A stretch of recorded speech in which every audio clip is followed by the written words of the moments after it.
Today, we are here at one of the most renowned jewellery businesses, Chungat Jewellers, Chalakudi branch. We are here as part of our MBA program representing Sahade Institute of Management Studies, Kodagara.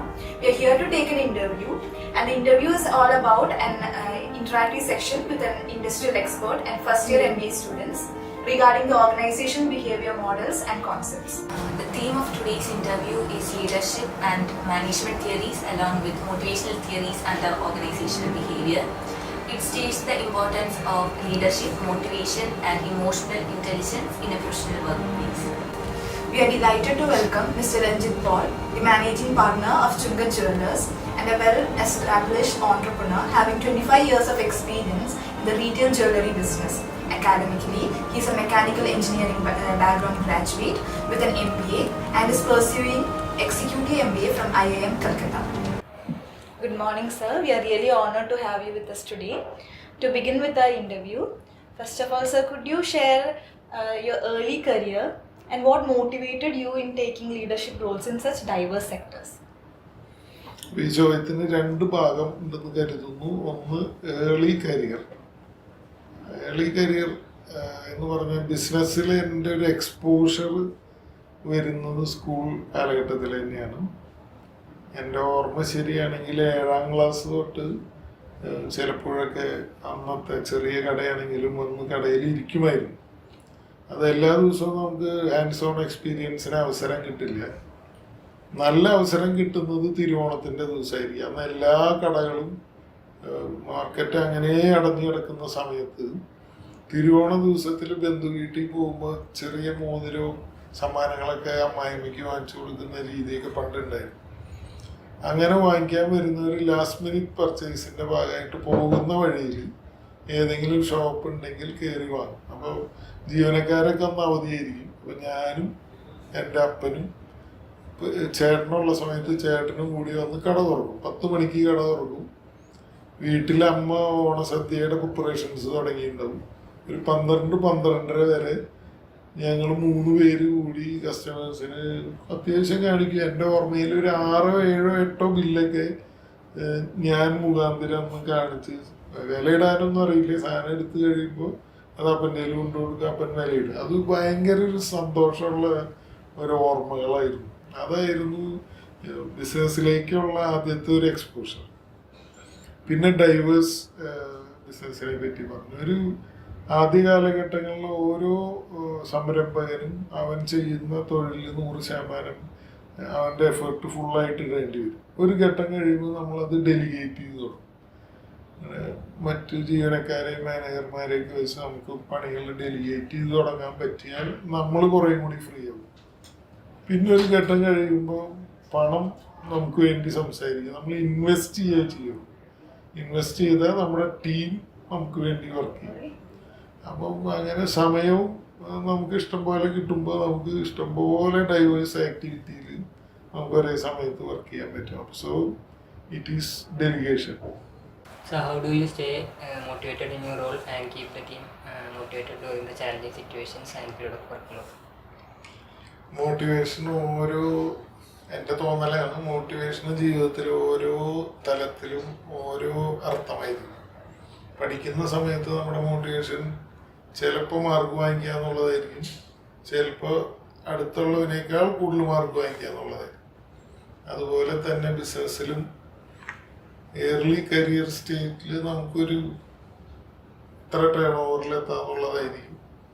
പിന്നീട് അത് മാറി നമ്മുടെ ഏറ്റവും വലിയ motivator നമ്മുടെ കോമ്പറ്റീറ്ററായിട്ട് മാറും. ഓരോ മാർക്കറ്റിലെയും നമ്മുടെ കോമ്പറ്റീറ്റേഴ്സ് ആയിരിക്കും നമ്മുടെ മോട്ടിവേറ്റേഴ്സ്.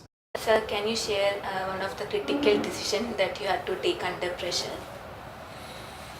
ക്രിട്ടിക്കൽ ഡിസിഷൻ എന്ന് പറയുമ്പോൾ ആ തീരുമാനം തെറ്റിപ്പോയാൽ നമ്മുടെ ജീവിതം മാറിമറിയും. അല്ലെങ്കിൽ ആ തീരുമാനം വളരെ ശരിയായാൽ ജീവിതം രക്ഷപ്പെട്ടു പോകും.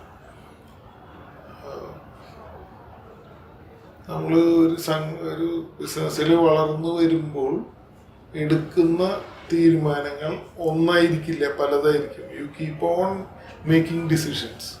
അപ്പോൾ ഒരു ഡിസിഷൻ അത്ര ക്രിട്ടിക്കലാവില്ല. നമ്മൾ എടുക്കുന്ന പോളിസി ഡിസിഷൻസ് ആയിരിക്കും പിന്നീട് വരെ. പക്ഷെ മുൻപത്തെ ജീവിതത്തിൽ എടുത്ത ഒരു പ്രധാനപ്പെട്ട ഒരു ക്രിട്ടിക്കൽ ഡിസിഷൻ എന്ന് പറഞ്ഞാൽ ഒരു 17 വർഷം മുൻപ് ഞങ്ങൾ രണ്ടാമത്തെ ഷോറൂം തൃശ്ശൂർ ആരംഭിച്ചപ്പോൾ ഇപ്പോഴൊക്കെ നമ്മൾ എടുക്കുന്ന ഒരു ഡിസിഷന് മാക്സിമം നമ്മുടെ ക്യാപിറ്റലിൻ്റെ ഒരു 25% കൂടുതൽ റിസ്ക് എടുക്കില്ല. അപ്പോൾ ആ ഡിസിഷൻ എത്ര മോശമായാലും 25% നമ്മളെ ബാധിക്കുള്ളൂ. അന്ന് പക്ഷെ അങ്ങനെയല്ലായിരുന്നു. അതുവരെയുള്ള ക്യാപിറ്റലിനേക്കാൾ ഉയർന്ന ക്യാപിറ്റലുള്ള ഒരു ബിസിനസ് നമ്മൾ ആരംഭിക്കേണ്ട ഒരു സാഹചര്യം ഉണ്ടായിരുന്നു. തൃശ്ശൂരത്തെ രണ്ടാമത്തെ ഷോറൂം ആരംഭിച്ചു. അപ്പോൾ അതിനുള്ള പണം കയ്യിലില്ല. അപ്പോൾ എങ്ങനെ പണം കണ്ടെത്തും? ബാങ്കിനെ ആശ്രയിക്കുന്നു. അപ്പോൾ അന്ന് 15 കോടി ബാങ്ക് ലോൺ എടുക്കുക എന്ന് പറഞ്ഞാൽ അത് കുറച്ച് ക്രിട്ടിക്കലാണ്. അത് വിജയിച്ചില്ലെങ്കിൽ ചിലപ്പോൾ നമ്മുടെ ഉള്ള ഷോറൂം കൂടി നശിച്ചു പോകുന്നൊരു സാഹചര്യം വരും. എന്നാൽ അതൊരു നമ്മളൊരു ചോയ്സാണ്. ആ റിസ്ക് എടുത്തു. അതിന് ഗോൾഡ് വാങ്ങിച്ചു. ഭാഗ്യവശാൽ ഗോൾഡിൻ്റെ വില നിങ്ങൾക്ക് അറിയുന്നത് പോലെ 10 ഇരട്ടിയായിട്ട് വർദ്ധിച്ചു. അപ്പോൾ അതിനെ മിടുക്കെന്ന് പറയാമോ ഭാഗ്യം എന്ന് പറയാമോ എന്ന് എനിക്ക് പറയാൻ അറിയില്ല. പക്ഷെ അന്ന് ബാങ്ക് ലോൺ എടുത്ത് അതിന് ഗോൾഡ് പർച്ചേസ് ചെയ്ത ഒരു ഡിസിഷൻ കുറച്ച് ക്രിട്ടിക്കലായിരുന്നു. Can you explain an employee welfare program that you have implemented in your organization? ഈ എംപ്ലോയി വെൽഫെയർ എന്ന് പറഞ്ഞ ഒരു കണ്ടിന്യൂസ് ഇംപ്രൂവ്മെന്റ് വേണ്ട ഒരു കാര്യമാണ്. ജാപ്പനീസ് ടെക്നോളജി നിങ്ങൾ പഠിച്ചതാണ് കെയ്സൻ എന്ന് പറയും. കെയ്സൻ എന്ന് പറഞ്ഞാൽ ഓരോ ദിവസവും അടുത്ത ദിവസത്തേക്ക് ഒരു ചെറിയ ഇംപ്രൂവ്മെന്റ് ഉണ്ടായിരിക്കണം എന്നുള്ളതാണ്. എംപ്ലോയി വെൽഫെയർ അങ്ങനെ തന്നെ ഒരു major disruptive employee welfare programme ആയിക്കൊള്ളുന്നില്ല. പക്ഷെ ഓരോ ദിവസവും അത് ഭേദപ്പെടുത്തിക്കൊണ്ടിരിക്കും. സ്പെസിഫിക് ആയിട്ട് ഒരെണ്ണം ചോദിക്കാൻ പറഞ്ഞ റീസെൻ്റ്ലി ഞങ്ങളിപ്പം എല്ലാ ഷോറൂമുകളും തമ്മിൽ ഓരോ ഷോറൂമിനും ഓരോ ഫുട്ബോൾ ടീം, ഓരോ ക്രിക്കറ്റ് ടീം ഒക്കെ ഉണ്ടാക്കി.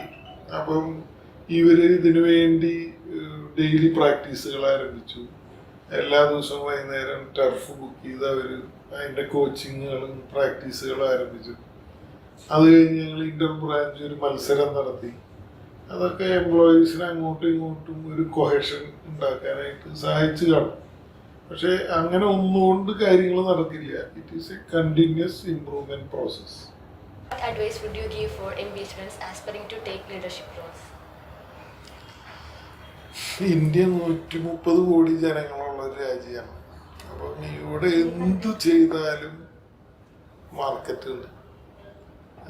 എല്ലാ ബിസിനസ്സിലും അവരവരുടെ കേക്കിൻ്റെ പീസ് എടുക്കാന്ന് പറയും. ഒരു കേക്ക് ഉണ്ടെങ്കിൽ ഓരോ ബിസിനസ്സുകാരനും ആ മാർക്കറ്റിൽ അവരവരുടെ കേക്കിൻ്റെ പീസ് എടുത്താൽ മതി.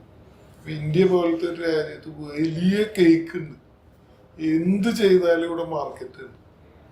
അപ്പം മൈ അഡ്വൈസ് വുഡ് ബി, ഒരുപാട് പിള്ളേർ വിദേശത്ത് പോയി പഠിക്കുന്നു. ചിലരവിടെ പഠിച്ചിട്ട് അവിടെ തുടരുന്നു, ബുദ്ധിമുട്ടി തുടരുന്നു. ശരിക്കും ഇന്ത്യയെ പോലെ ലോകത്തിലെ 4ാമത്തെയോ 3ാമത്തെയോ വലിയ ഇക്കോണമിയാണ് നമ്മുടെ. ഇന്ത്യ പോലെ ഒരു നല്ല മാർക്കറ്റിൽ നിന്ന് MBA സ്റ്റുഡൻസ് പുറത്തു പോകേണ്ട ആവശ്യമില്ല. ഇഷ്ടംപോലെ മാർക്കറ്റ് ഇവിടെ ഉണ്ട്, ഇഷ്ടംപോലെ ഓപ്പർച്യൂണിറ്റി ഇവിടെ ഉണ്ട്. That would be my advice. Thank you. We sincerely thank Mr. Ranjit Paul and the entire team of Chungat Jewellery for the support, cooperation and hospitality.